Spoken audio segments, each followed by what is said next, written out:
Arsenal 3, Southampton 0. After 2 consecutive league defeats and pressure mounting, Mikel Arteta's Arsenal were able to bounce back against Ralph Hasenhutl's Southampton, scoring 3 and playing some beautiful football in the process. Who exactly were the standout performers? What were the tactics? And why was captain Aaron Ramsdale not involved? Make sure to smash a like on the video and also do subscribe to the channel if you guys are new. And here are the 5 things that we learned from Arsenal 3, Southampton 0.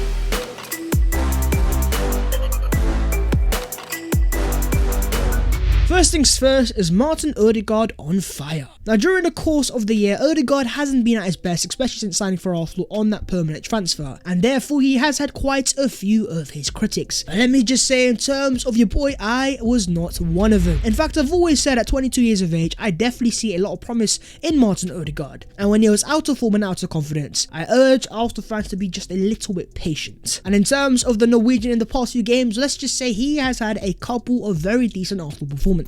And even in terms of this game, he scored 8.3 on SofaScore, scored 1 goal, had 1 shot on target, completed 1 successful dribble, 2 key passes and 1 big chance created. Another very fine Martin Odegaard playmaking performance, playing as a more number 10 higher up the pitch. He definitely had a very good impact in this game. And in terms of Martin Odegaard's last 4 games, that's 3 goals, 12 chances created, 4 out of 4 dribbles completed, 28 ball recoveries, and he is silencing the haters. Even though Martin Odegaard still has so many aspects of his game that he definitely does need to improve upon, I don't understand why there are so many Arsenal fans that have doubted him and his ability. And in terms of Martin Odegaard, that's now 4 goals for Arsenal in the Premier League this season, with them being a free kick versus Burnley, a right-footed goal versus Manchester United, left foot against Everton and a header against Southampton. A true catalogue of goals. And in terms of goals, it was one of your boys' only criticisms when it comes to Odegaard, even prior to last season. Because even though Odegaard is very decent when it comes to build-up play, I've always wanted just a bit better end product. But in terms of this year, 4 goals for Arsenal in the Premier League,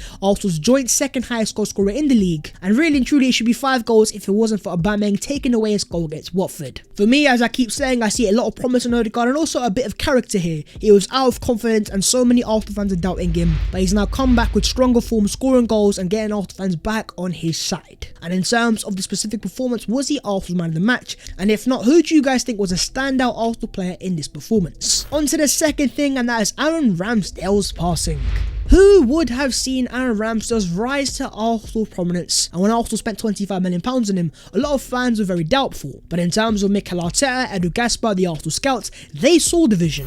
And he was once again on fire in this game, scoring 8.9 on SofaScore, 6 saves, 1 punch, 1 high claim, 3 saves from inside the box, 33 accurate passes, and 6 accurate long balls as well. When it comes to saves, Ramsdale has been on top form, but most importantly and most surprising, his kicking has been absolutely elite. And even in this game, in terms of Arsenal's first goal, he was a massive part of it, playing out of the back, inviting the pressure and triggering the Southampton press. Make no mistake, that was a massive part of why Arsenal were able to play for Southampton in the first place. And even in terms of that pass right towards the end of the first half, first things first, being a positive keeper coming out and claiming the cross, and then proceeding by launching a ball over the top, pinpoint accuracy to Gabriel Martinelli, who should have really scored, and Ramsdale should have had an assist. And even in terms of clean sheets, that are 7 in the Premier League this season, only Alisson and Edison have more. So he's keeping clean sheets, he's making great saves, he's playing out of the back, he's got all the rival fans on strings, as they are accusing him for being a camera-safe goalkeeper. Well, you know what, on behalf of all the Arsenal fans, I am here to tell you right now,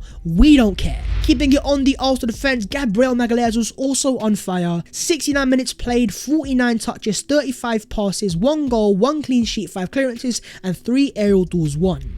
Another colossal performance at the back from the Arsenal Brazilian centre-back, scoring a fantastic goal, once again aggressive for corners, his second Arsenal goal of the season, rock solid at the back and now also scoring goals. He is slowly but surely becoming an Arsenal leader. I also want to give a shout out to Benjamin White and also Takehiro Tomiyasu, and in particular in Tomiyasu, once again another very solid performance. And this is what Tomiyasu is, he's just a constant 7 out of 10 player, constantly churning out performances, his passing is crisp, he's defensively solid, and ultimately he's just a very good player when it comes to doing the basics as a defender. And all I want to say on that is long may it continue. On to the third thing, and that's Pierre-Emerick Aubameyang drama.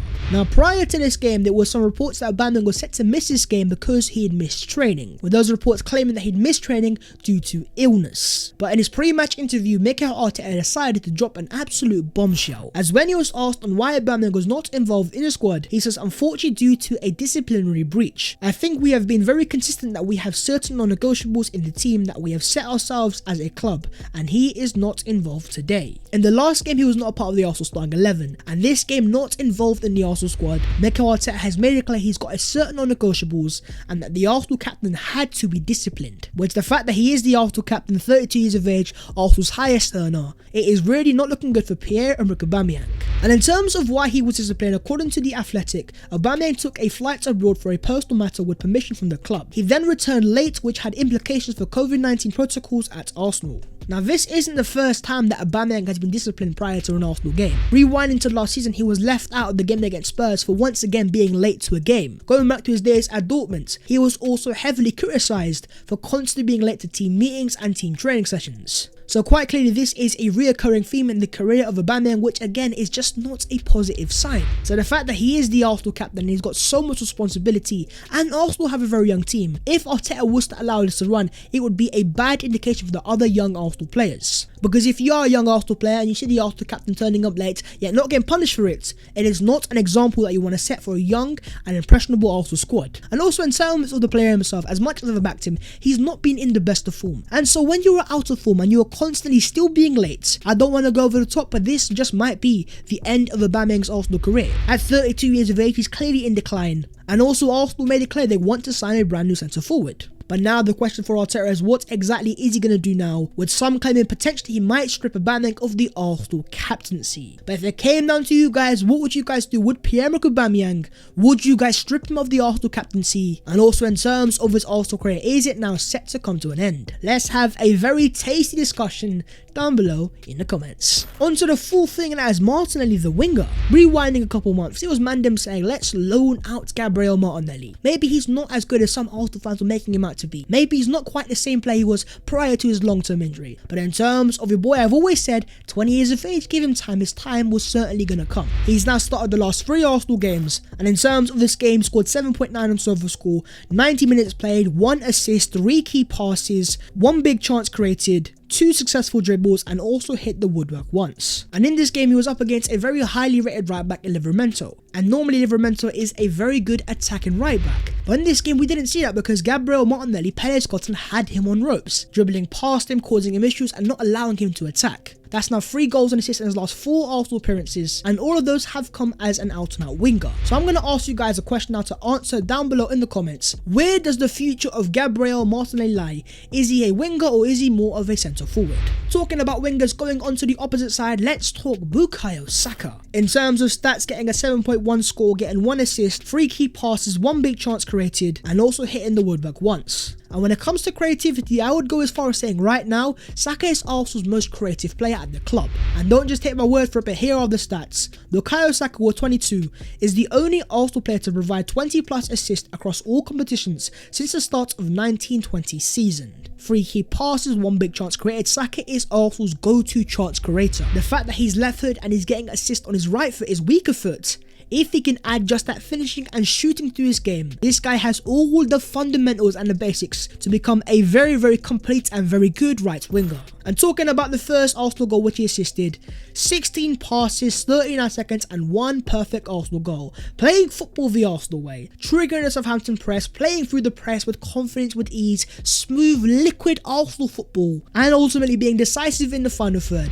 That was indeed the perfect Arsenal goal, playing football the Arsenal way. And once again, these Arsenal players are showing that when they play, these boys can play. And oh boy, can they make chances, sustain pressure, and become a very good attacking team. It is now translating that into becoming a more consistent theme. And on to the 5th and final thing, and that is Bounce Back FC. Make no mistake, my friends, this was a massive, gargantuan win for Arsenal and Arteta, because the pressure was on, and after 2 consecutive defeats, Arsenal just simply had to win this game. And in terms of the first 15-20 minutes, Arsenal were looking very, very shaky. But after that first Arsenal goal, the confidence came back into the team and Arsenal started to dominate. In terms of the Arsenal XG, Arsenal had 1.81, whereas Southampton had 0.56. I actually believe that's very misleading, because in terms of this game, there was quite a few moments where Lacazette was played one-on-one in goal, and he was simply refusing to take the shot. But regardless, it was a dominant win, and it was a very good attacking performance, and ultimately yet another very good Arsenal home performance. And talking about Arsenal's home form, no side has earned more points at home than Arsenal in the Premier League this season with 19. When it comes to home games, Arsenal just seem a lot more confident.